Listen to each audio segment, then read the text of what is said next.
Welcome back to the Human Role, Season 2, Episode 3, where we are going to get into audits. But before then, just want to say, hope that everyone had a successful year-end season. Hope the W-2s got out okay.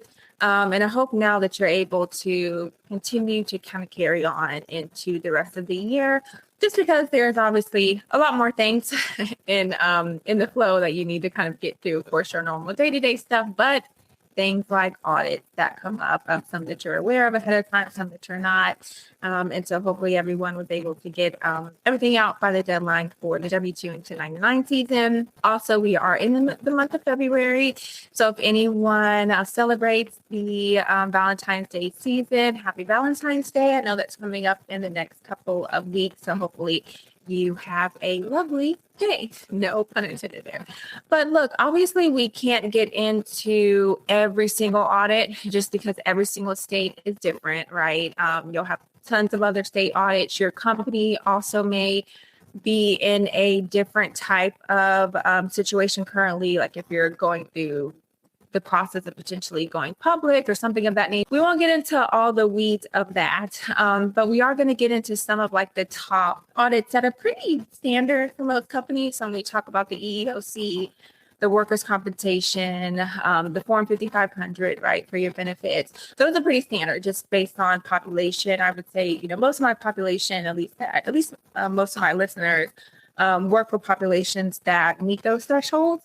So I wanted to go through that, but I will start off by at least giving some decent advice on where you can start before your audit even enters into your work world, right? So what can you do on your end to make sure that when an auditor does come in, you are prepared and at least know where to go to get all the information that's needed for the audit, right? So starting from scratch, I would say really is important that your data is clean and really important that your employees' profiles are filled out to the fullest. That includes their department, their ethnicity, race, gender, job category, any type of cost centers that applies for your company. Those are really, really important when we get into some of these audits that we'll be talking about. You really want to make sure that you have all of that coded in the system. Of course, when we talk about race, people may or may not want to disclose that information. When we talk about gender, of course, there's also an option for them to not list that information. And so it is stated in a lot of these reports that you can go in and update an employee's profile based on just like visuals or, based on something of that nature to where the conversations you have with the employee as well. That way it gets coded into the system. I want to say they might be starting to recognize other types of genders. Don't quote me on that, but I noticed with everything, of course, going on in the world, there may be some changes as to how some of that is being filed. I have not fully fact-checked that, but I do remember hearing about a year or so ago that was potentially coming down the line to be included in some of these filings. So every year, it changes, but I would say from an employee profile stance, it is definitely a must that you have employees' information on their personal profiles coded properly and to the fullest as much as possible. And then separately, from a company stance, you really want to make sure you have your job descriptions together, like all job titles linked in with those descriptions. But then really in your system, like your earnings codes, deduction codes, making sure that like a deduction code that should be pre-tax or post-tax is properly set up that way. Alongside that, any earnings codes. So regular earnings, overtime earnings, commissions, bonuses, double time as well, if that applies to your company.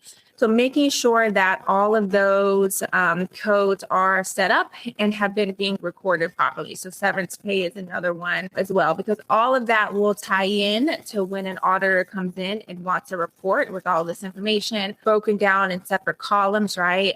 That's really important to them. So if you have all that set up already, and if you've already been using that process, then you should be, good to go. And Hey, this is William Tincup. Listen, we did a series for iSolved called Heroes of HR, where we talk to HR practitioners. And these are just your run-of-the-mill, everyday slogging it out, 300 employees in Cedar Rapids, HR pros. Mostly it's centered around iSolved and what they do with iSolved, but also they talk a lot about kind of the day-to-day rigor of HR. If you're curious about that, search for Heroes of HR wherever you get your podcasts. Thank you. Secondly, alongside that, I would say know where to get your federal and your state reports that are filed by your HCM provider. So most of you are probably using a heavier, HCM provider on your side. So just know where to get your quarterly 941s, your annual 940s, any state forms that you're currently in, whether that's SIT or SUI as well, any localities, any of those forms, just know where to go to pull that information. And then separately, also know where to go to pull like your master file or master control report within your HCM system. Wage and tax register is another common name that you'll see in your HCM system. Just know where to go to pull and gather that information, because a lot of times when these auditors come through, they will ask for employee information and they'll also ask for that. So if you can just get thrown into a meeting and they ask, hey, look, do you have your master control? Do you have the 941s? Do you have your 940 or any of the state forms that they ask for? You can quickly go in there, pull it up, and send it over. Also, too, a lot of times they may want like a full thing of like all pay stubs. That's also important as well. Sometimes it's not like individual pay stubs. Sometimes, depending on the audit, it's just a report of every single individual employee and all of what they have been paid. And a lot of times outside of like the gross pay breakdown, they really want to have individual codes broken down. So what I mentioned to you all as far as the regular earnings, overtime earnings, double time, and severance, commission, bonuses, all of that. They do like to see that breakdown along the way. And they'll provide with the time frame of when they need that information. So in your system, you may need to create a custom report for some of these. I would say, honestly, from a best practice stance, if you could just get into your system and set up like a custom report that just pulls all of this information. Now, depending on how large the report is, your HCM platform may or may not allow all of those in, but if you just pull so most of the information in, like maybe just combine all of your like medical, dental, and vision deductions in one, right? And then all your life insurance deductions in one, all the 401k deductions in one column. If someone wants an individual breakdown of all of that, then you can kind of get into the nitty gritty of that as well. And then depending on who you're utilizing for your benefits platform, they should also have some standard benefits reports, right, for you. So that should be helpful where those reports just already have like your difference between like the medical, dental, and vision that you're covering for your employees. A lot of times that may also include the employee and the employer cost of things. But just know that that is something that, again, ties back into setup phase within your system. So when we talk about the employee profile and making sure that every employee profile has gender in there, race in there, their job categories in there, departments in there. You also want to, from a company stance, just make sure when you're setting up your actual benefits in the system that you are in some way coding the full details of the employer costs and the employee costs. And so I know that there are some percentages that could be different for what you cover for certain employee populations. So most companies will cover the same percentage for all populations, but there are some companies that cover a larger percentage for like your C-suite executives or for your SVPs or VPs, right? Versus what you may cover for your other population, right? So maybe you cover 80% for your C-suite executives, but then 70% or 60% for the rest of the population. So sometimes because that is sensitive, you may not want that always included on an employee's profile. You would be able to code that separately in the employee's profile, depending on your HCM system. But at least if you have it in there, you can still pull it from a report stand. So I always say for companies I work for and clients as well, just to make sure that you have both coded it in your benefit plan set up. So that way, when it comes down to these audits and they really want to see the employer portion, you're going to be able to pull that through your reporting stand. that's just the main basis and the foundation of where I wanted to start at, just because if a lot of that is miscoded in your system or not even coded at all, right? If you're not even tracking that information at all, that's going to be very, very top heavy when you get into the audit season, right? And it's going to cause even more stress because you already have an auditor coming through, but then you're having to kind of scramble and gather all of this information on your employees and update your HCM system, right? And so then that just causes more time and waste your time if you can really just start from the beginning. So from the very beginning, when recruiters are coming in and sending you over a new person that's being hired from your HR team, onboarding that person down to the payroll team, keeping up with that data from a processing stance every day. You really just want to make sure maybe every month, even if you can't do every month, just every quarter, maybe running a full report to see what's actually missing on an employee's profile, whether it's gender, whether it's race, whether it's their location. Locations are going to be big when it comes down to the EEOC as well. So you really just want to make sure you have all of that set up, and that way that ensures that you are good to go from that stance. So I would say that start with that foundation. Make sure you have gone through a full system cleanup before you even get hit with an audit as much as humanly possible. Obviously, that's in a perfect world where, nothing gets missed. But I would say if you're running a 500 plus population, and if you're approaching an audit and if you're reviewing everything and you come across a handful, or maybe you can come across like 50 employees that are kind of missing a couple of things, that's much better than having to update that than having to update 500 or 1,000 employees, right? That would be really good to kind of keep in mind and make sure you're getting your ducks in a row from there. So with that being said, we'll get into the first audit report that I want to talk to you about today, which is your EEO-1 report. EEO stands for EEOC, so your Equal Employment Opportunity Commission. So this one really focuses on ethnicity, race, gender, job categories, which is really critical, right? As we just make sure we have an equilibrium, I guess you can say, when it comes down to that. When you're talking about filing this EEO-1 report, of course, you have to at least have 100 plus employees. And also, I think another requirement for that one is even if you have less than 100 employees, if you are owned or affiliated or controlled by a company that has more than 100 employees, you want to just make sure that you're still filing for that. So say if you're a child company, you have a parent company, and your child company has 20 employees, but your parent company has 200, you still would be responsible for filing. Also, another option for filing is if you have 50 or more employees, but then also like a federal contract, right? That's worth more than, I believe, $50,000. You would still be responsible for filing. So there's, of course, some other one-offs if you're in Puerto Rico or the Virgin Islands or the U.S. protectorates, right? That you would not have to file for those populations.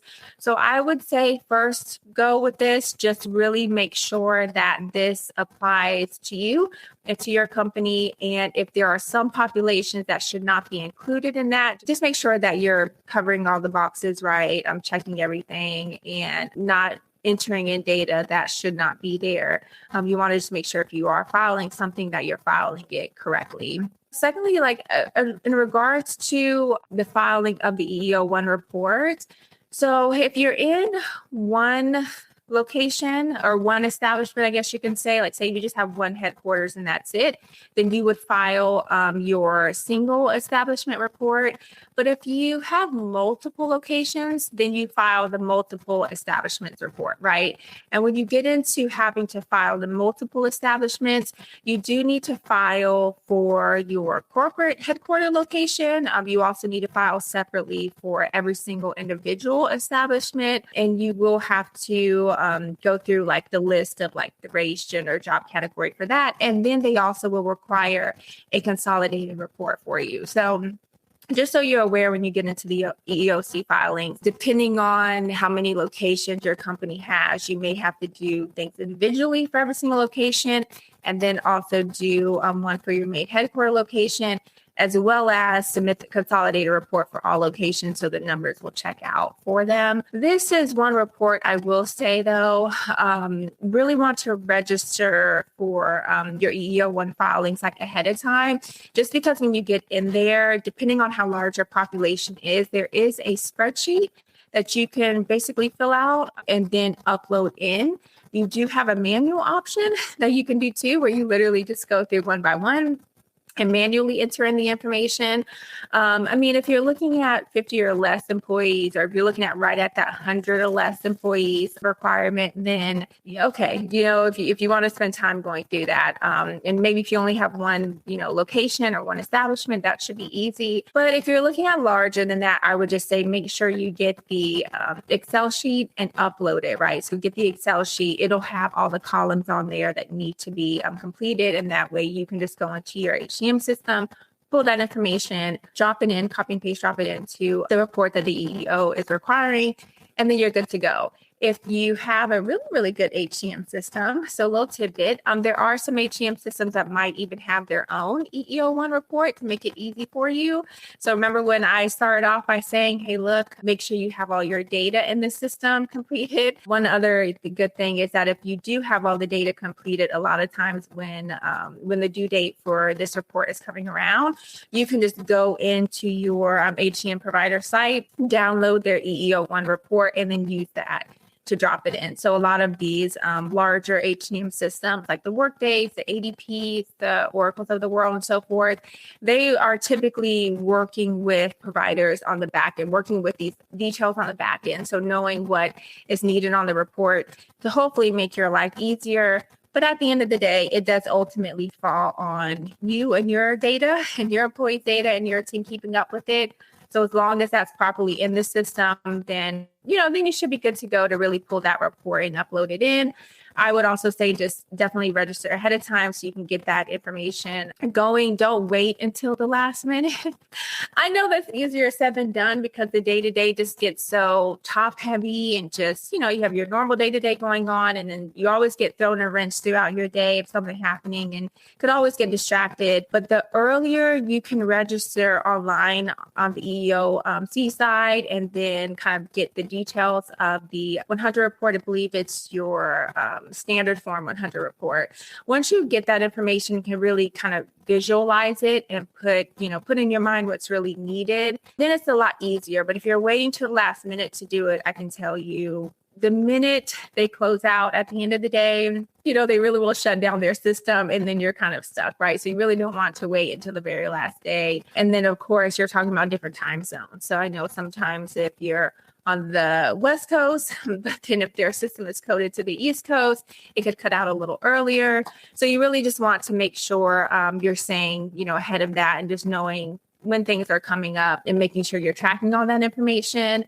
Also for your job classifications for the EEO1 report, this applies to part-time and full-time employees.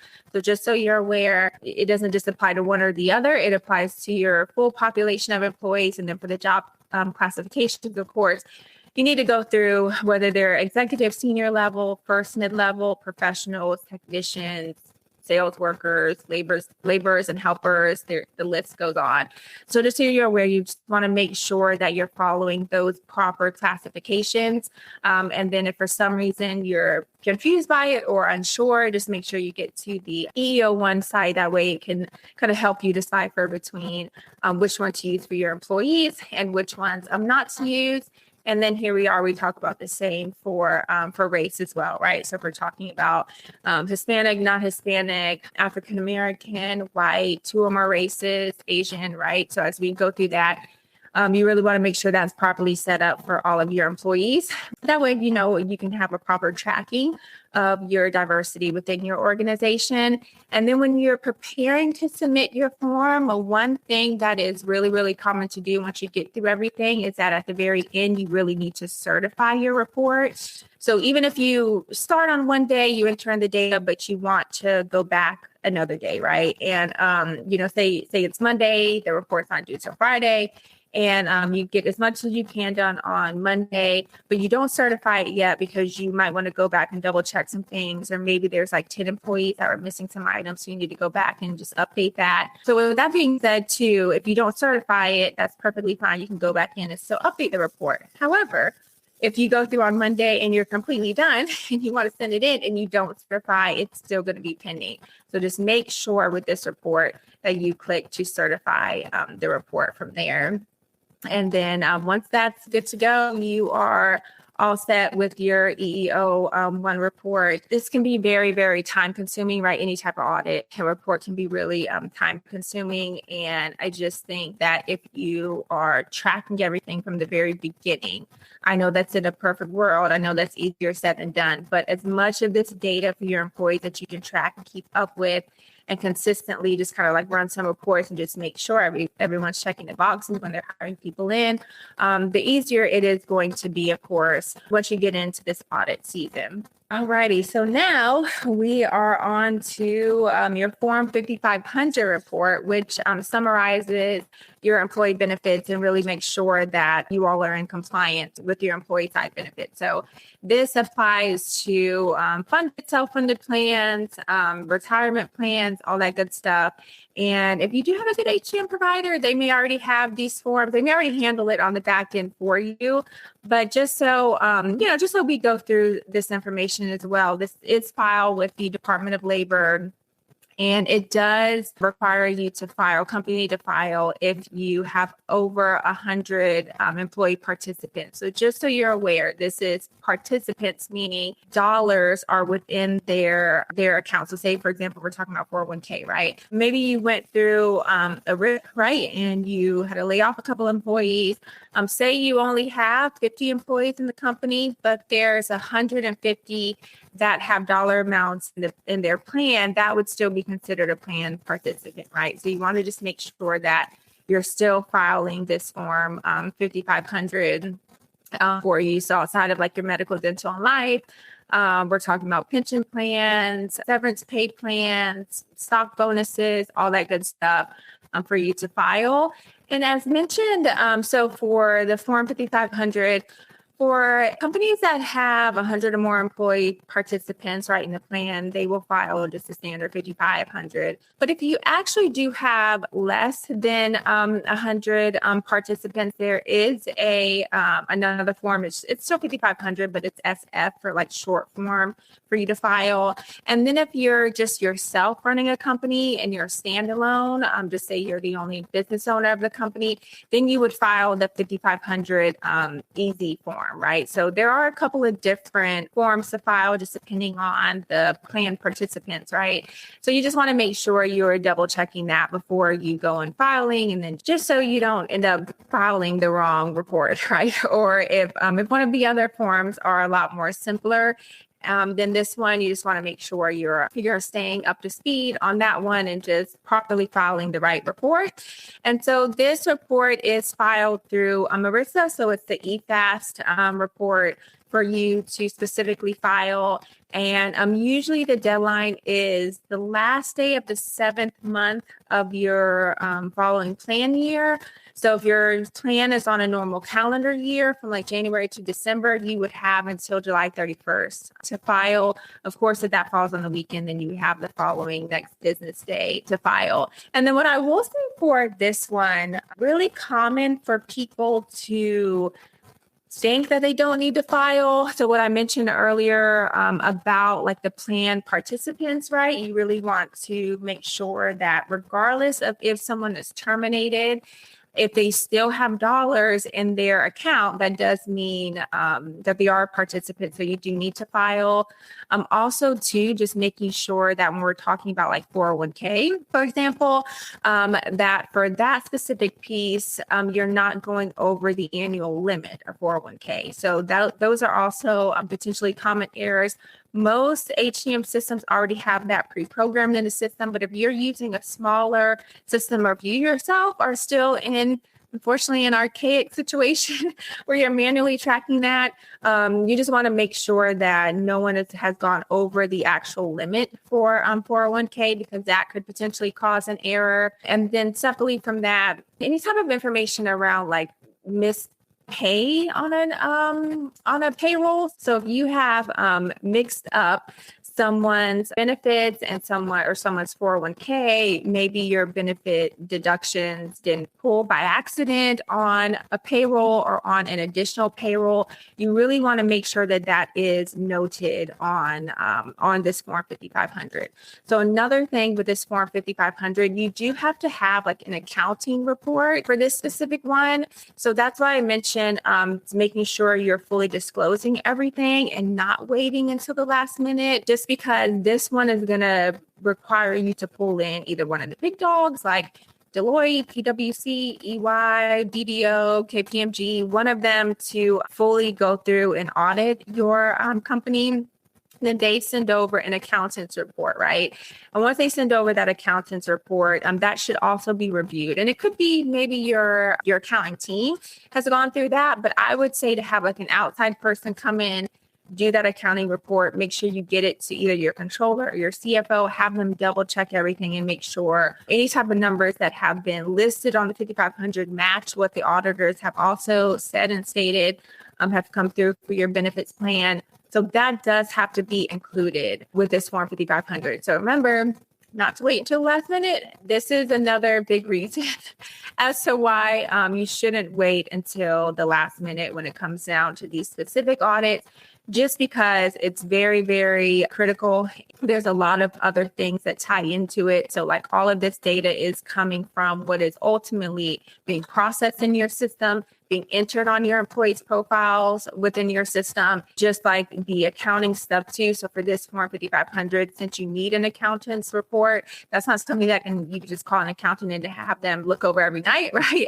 Overnight, they have their own job too. And so it does take some time to go through and review that all the data is really accurate.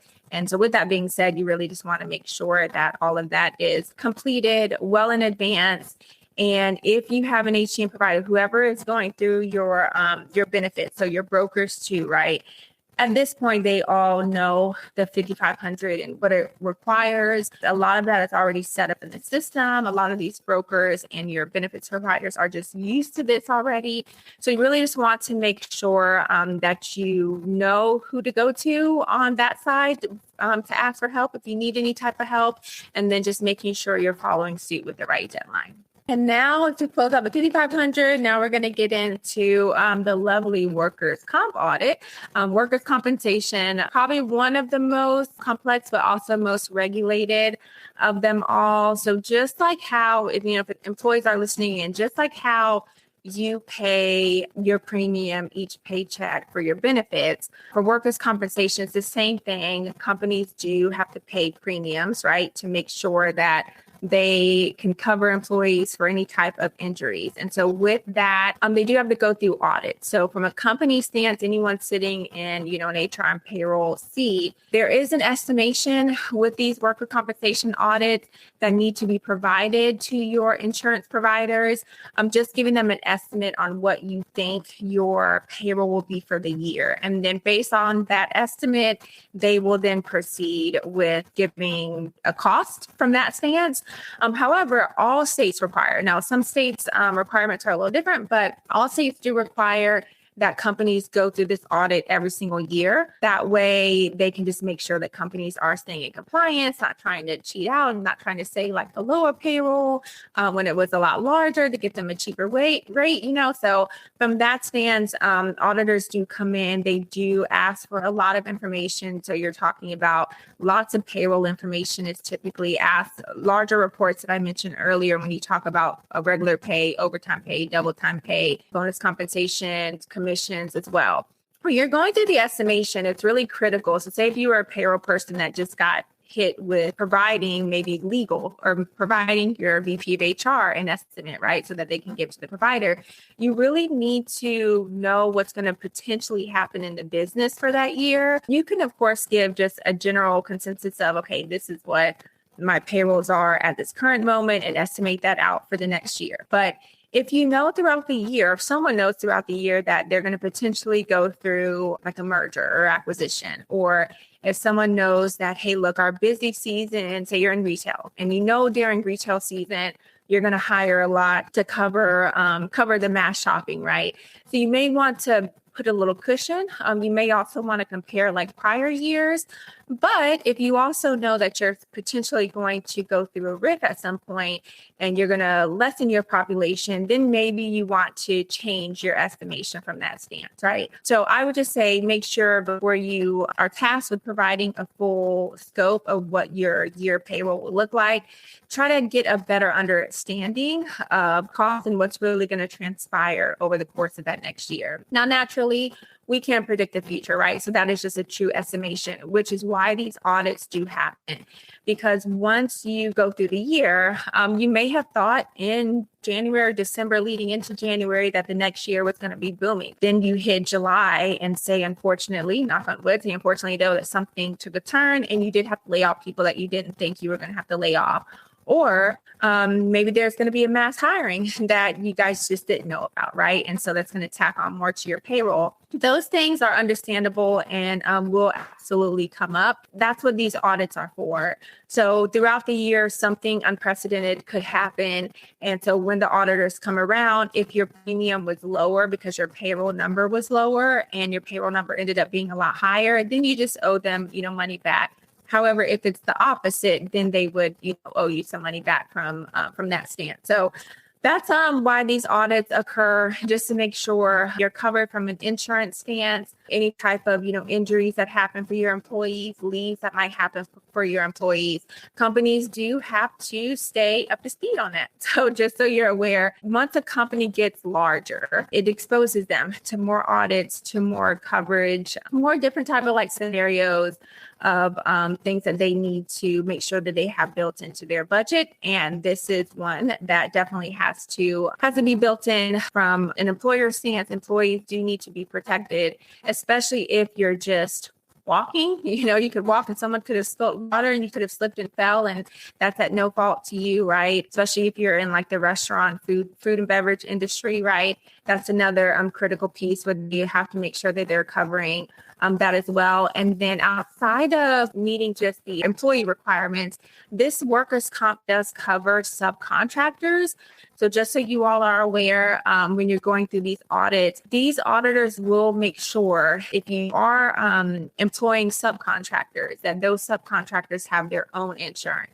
And if for some reason they don't have their own insurance, that will also get tacked onto your premium. If you've not played a part in the subcontractor role, a lot of times there are some companies that may require their contractor to have their own insurance.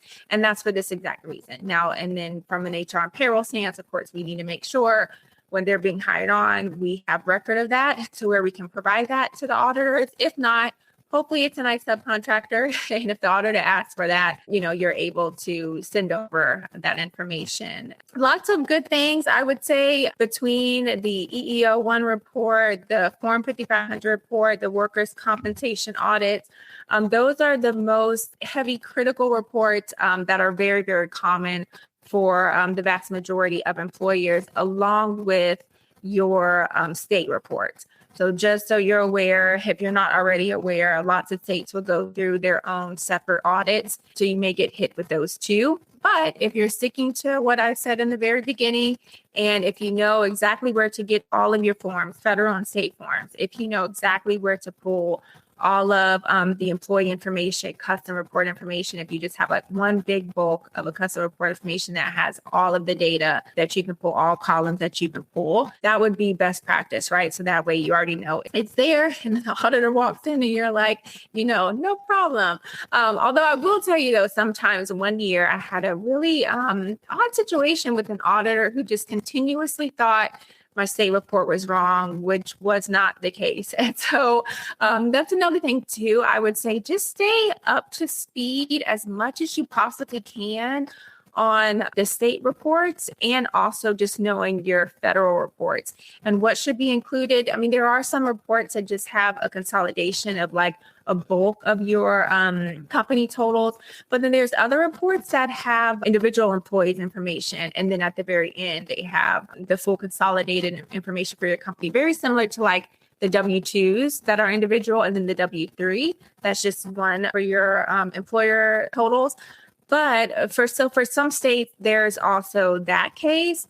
But just kind of stay up to speed, just because I do remember specifically when I started thinking about the audits that I was going to talk about here today, I did specifically remember that situation. And this auditor that I was dealing with continued and continued and continued, no matter what I did to try to explain the report, even after I called my HCM provider and they escalated and we looked all into it. It was like, this report is not wrong, but what she was expecting to see was not accurate. And so after sending her over everything, over and over and over again, eventually she just kind of like died off and realized she was wrong. So that's one thing I would just want to kind of suggest, to just make sure you know your reports. And I do understand the day-to-day, right? We're talking about when we're talking about HR and also payroll. There's so many little things that just come up throughout the day, but especially if you're sitting in a payroll seat, most of your HR people are going to come to you and ask you for this information. And you may be then pulled in with the auditor. And it's just always best to just kind of have an idea on what these reports are, have an idea of what has happened in the company, have an idea just about your employee process as a whole. That way you can speak well to the auditor, right? So that they can understand that you actually know what you're doing and you're not causing any doubt towards them. And then also always collaborate, of course, with your HR and your accounting team. So in the payroll seat, we always have a tough time. It's like we have to work with both, and just to have like a really good partnership. And I say that this would be one to where you can really, really shine, right? From an audit stance, to get in there, to provide them the reports without any issues, and let them know you know your stuff. That also shows like the auditor that you're really open. It doesn't cause them any kind of like hairs to raise up, I guess, on their back. It's just kind of like one of those things where when you get in there, they ask for these reports, you immediately go in and pull them and send it over to them, versus them asking for the reports. You say, okay, well, I'll have to circle back. Okay, I'll have to do this later. Or I don't know, or something like that, right? Just don't say I don't know in front of an auditor as much as you possibly can. That is my tidbit on audit. I hope that has helped at least kind of shed some light on some of the top ones. I know that those will be coming up over the next couple of months. So just get in there, get into the system. Don't be afraid of it. You can always fix anything that gets broken into the system. Just try not to stress from that stance. An upcoming episode in a couple of weeks we'll have another special guest on, and we're going to talk about payroll in banking. It's going to be an interesting, a little different, but really, really interesting topic that I'm interested in and excited about bringing to you all. So thank you so much for listening into this episode. Once again, really appreciate everyone's support.